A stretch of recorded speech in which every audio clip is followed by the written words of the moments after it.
يا أيها الذين آمنوا اصبروا وصابروا ورابطوا واتقوا الله لعلكم تفلحون. Yes, teman-teman, sekarang kita ada di mana ini? Di petilasannya Ismoyo Jati atau Kiai Semar ya. Ini Mas atau Mbah? Mbah Satmo. Mas Satmo. Kalau Semar ini kan ada banyak versi ya.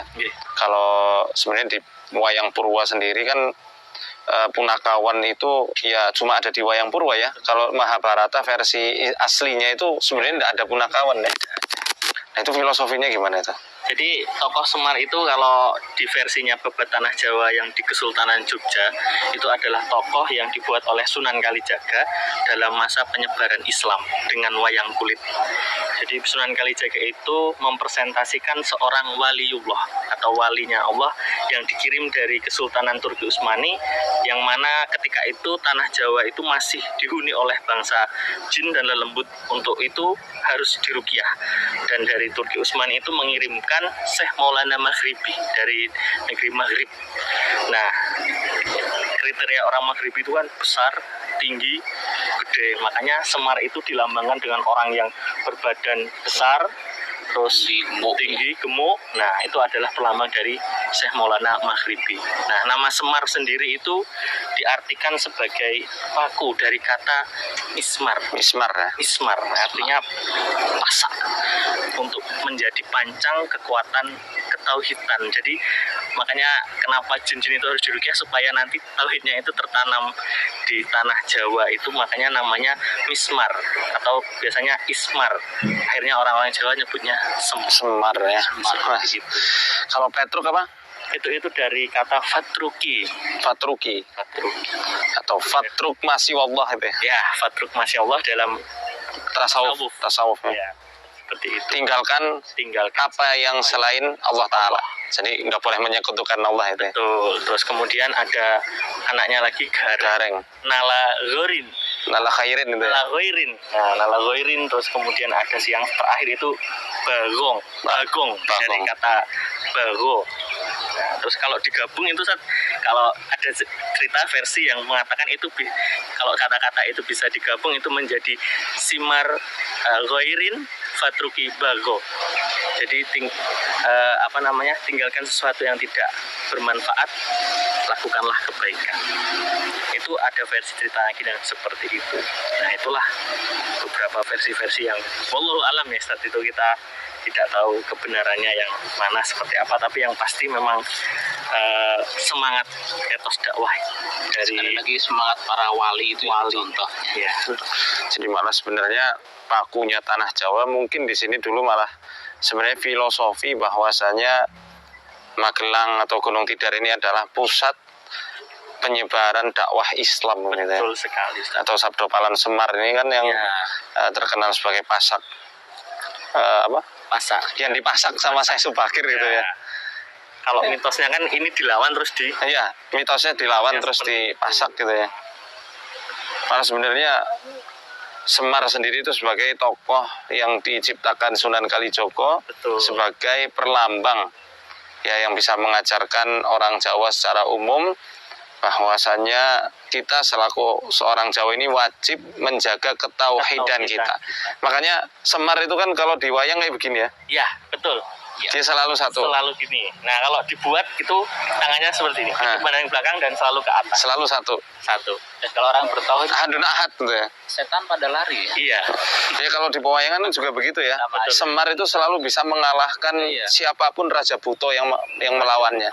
Bahkan dewa-dewa dewa itu tunduk kepada Semar, karena memang Semar itu Ismoyo Jati itu yaitu dari kata Sismar itu Isma yang artinya pancang, pasak, perlambang dari penanaman tauhidnya. Masya Allah. Makanya ya wayang yang tadinya produknya Sunan Hindu Buddha ya, kemudian diadopsi dengan budaya-budaya keislaman, nilai-nilai keislaman ciptakanlah punakawan itu. Jadi mungkin zaman Majapahit dan sebelumnya nggak ada punakawan ya.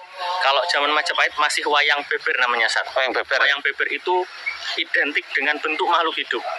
Nah, itulah makanya ya ini lagi-lagi Sunan Kalijaga itu mengajarkan sebuah pelajaran bahwasanya seperti halnya hadis yang kita bahwasanya dilarang ya menggambar makhluk hidup. Makanya wayang-wayang yang sekarang itu ciptaan Sunan Kalijaga, kenapa ada ciri khas penggesan 3 di leher itu. Jadi kalau orang dikatakan meninggal tidak menyerupai makhluk hidup kan terpotong urat nadinya, terpotong saluran makannya, dan terpotong saluran pernapasannya. Makanya wayang itu dibuat bentuknya ada geresan 3.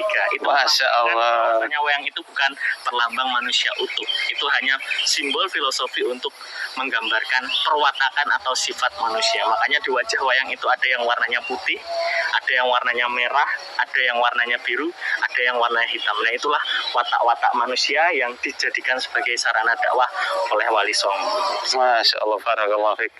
Ini luar biasa ya, saya baru tahu ini ternyata ada 3 garis ya. 3 garis. Nggak selirik selama ini tuh. Ya, itulah makanya Sunan Kalijaga menyebutkan bahwasanya itu adalah bahwasanya wayang itu bukan simbol makhluk hidup, karena memang makhluk hidup kan dilarang untuk digambar atau diapa, tapi itu adalah perlambang dari watak manusia itu sendiri. Makanya ada tokoh wayang. Nah, yang menarik saat Punakawan itu selalu dimunculkan di akhir. Jadi ketika akhir penunjukan wayang, Semar itu selalu muncul. Kalau gagraknya Jogja itu Semar selalu muncul dengan Rakudoro, Puntadewa. Jadi Semar itu selalu memberikan nasihat dengan tangannya yang seperti ini. Yang dinasihati adalah Rakudoro, dan Rakudoro itu adalah perlambang dari kegagahan. Kegagahan ya. Semar itu melambangkan ketauhidan. Jadi kalau tauhid dan kegagahan itu bisa bersatu, maka bisalah kita menjadi seorang muslim yang benar-benar Allahu Akbar. dekat dengan Allah dan hanya takut kepada Allah. Roh jihad, roh Betul. ketauhidan ya. Itu yang ditanamkan sebenarnya sama Sunan Kalijaga. Sunan Kalijaga di akhirnya, karena memang Rakudoro itu adalah orang yang Gagah gemar berani. berjihad. Ya, dia suka berperang melawan angkara murka siapapun. Nah, tauhidnya itu dari Semar itu. Masya Allah. Luar biasa ya. Jadi sebenarnya Terus yang terakhir, Ustaz, dari urutan pertunjukan wayang itu, kenapa ini gara-gara kok sukanya jadi buat dagelang itu gimana?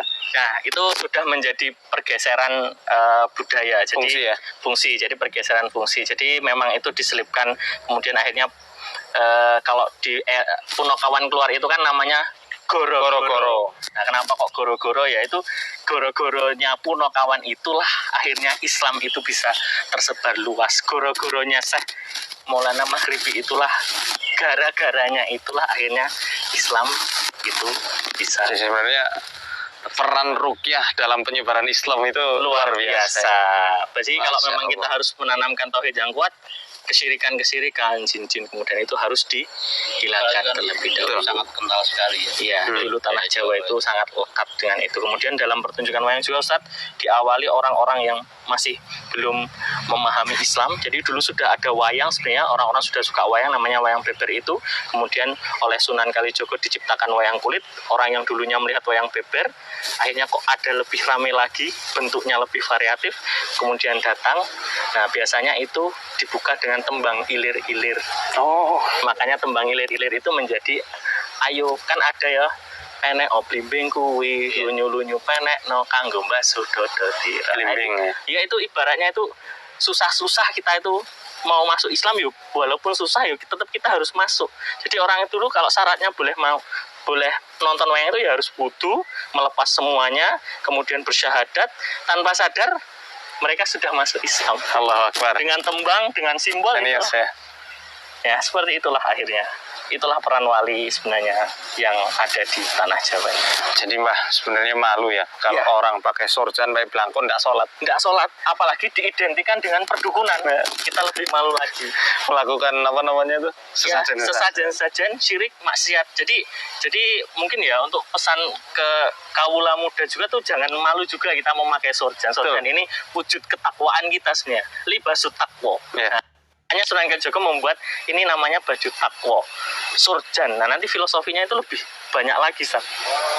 Besok insya Allah. Besok insya Allah. Saya pakai sorjan ini. Ya, kapan-kapan mungkin kita bisa membahas. Siap Masya Allah ini. Filosofi. Menarik sekali teman-teman ya. Menarik sekali. Ternyata filosofi yang ditanamkan oleh para ulama-ulama yang mendakwahkan Islam di tanah Jawa itu ternyata sangat dalam ya.